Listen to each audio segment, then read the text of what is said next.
నేనేం జీనియస్ కాదు, కేవలం ప్రశ్నలు అడుగుతాను, పరిశీలిస్తాను అంటూ సిబిఎస్ఈ 12th స్టాండర్డ్ ఎగ్జామ్లో జరిగినటువంటి అవకతవకలను, భారీ కుంభకోణాన్ని ఒక 17 ఏళ్ల కుర్రాడు బయటపెట్టాడు.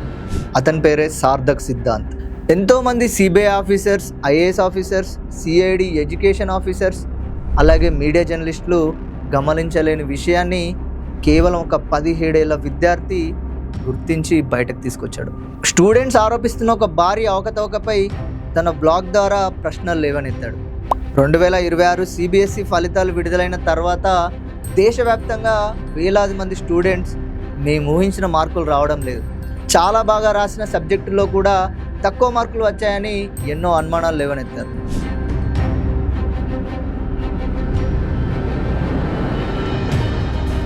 అయితే ఇదే సమయంలో 12th స్టాండర్డ్ విద్యార్థి అయినటువంటి సార్థక్ సిద్ధాంత్ కొన్ని ప్రశ్నలు అడగడం ప్రారంభించాడు.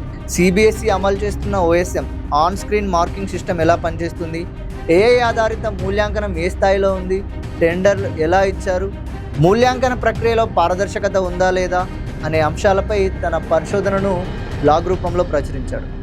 ఆ పోస్టులు సోషల్ మీడియాలో చాలా వైరల్ అయ్యాయి.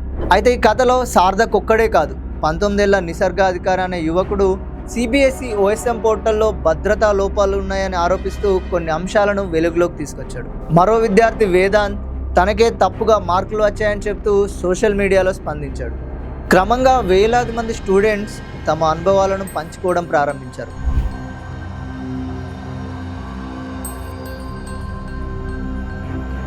ఒక్కొక్క కథ బయటకు రావడం మొదలైంది. నేను 95 అనుకుంటే 72 వచ్చాయి, రీవాల్యుయేషన్ తర్వాత మార్కులు పెరిగాయి, పరీక్షలు బాగా రాసినా కూడా ఫలితాలు ఆశ్చర్యపరిచేలా ఉన్నాయని ఎంతోమంది స్టూడెంట్స్ చెప్పుకొచ్చారు. దీంతో ఇది వ్యక్తిగత సమస్య కాదు, వ్యవస్థలో ఏమైనా లోపాలు ఉన్నాయనే చర్చ దేశవ్యాప్తంగా మొదలైంది. ఈ వివాదం మొదలైన వెంటనే చాలామంది గతంలో జరిగిన వ్యాపం స్కామ్ను గుర్తు చేసుకుంటున్నారు. మధ్యప్రదేశ్లో జరిగిన ఆ కేసు భారతీయ విద్యా వ్యవస్థలోనే అతిపెద్ద కుంభకోణాల్లో ఒకటిగా నిలిచింది. నకిలీ అభ్యర్థులు, లంచాలు, ఎంట్రన్స్ ఎగ్జామ్స్లో అవకతవకలు, అనేక అనుమానాస్పద మరణాలు దేశం మొత్తాన్ని కుదిపేశాయి. అయితే ఇక ఇటీవల నీట్ పరీక్షలపై వచ్చిన వివాదాలు, పేపర్ లీకేజీల ఆరోపణలు, విద్యార్థుల ఆత్మహత్యలు విద్యా వ్యవస్థపై ప్రజల్లో నమ్మకాన్ని దెబ్బతీశాయి. ఇప్పటికీ దాదాపు 6 మంది విద్యార్థులు ఆత్మహత్య చేసుకొని చనిపోయారు.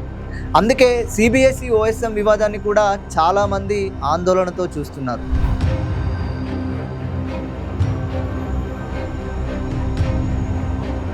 మన దేశంలో కోట్లాది మంది విద్యార్థులు రోజుకు 12 గంటలు చదువుతున్నారు.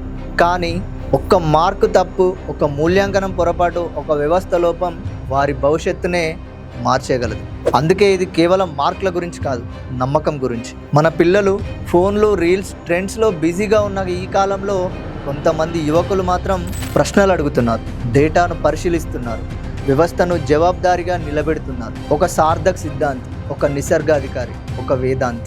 వాళ్ళు నిజంగా స్కామ్ బయట పెట్టారా, లేక సరైన సమాధానాల కోసం పోరాడుతున్న సాధారణ విద్యార్థుల? దానికి సమాధానం చెప్పాల్సిన బాధ్యత ప్రభుత్వానిదే. కానీ అవి చిన్న చిన్న చర్యలతో చేతులు దులుపుకుంటున్నాయి. ప్రజాస్వామ్యంలో ప్రశ్నించడం నేరం కాదు, అదొక బాధ్యత. ఎందుకంటే దేశాన్ని కాపాడేది ఎప్పుడు పెద్ద పెద్ద పదవుల్లో ఉన్నవాళ్ళు మాత్రమే కాదు, కొన్నిసార్లు ఒక 17 ఏళ్ల విద్యార్థి కూడా కావచ్చు.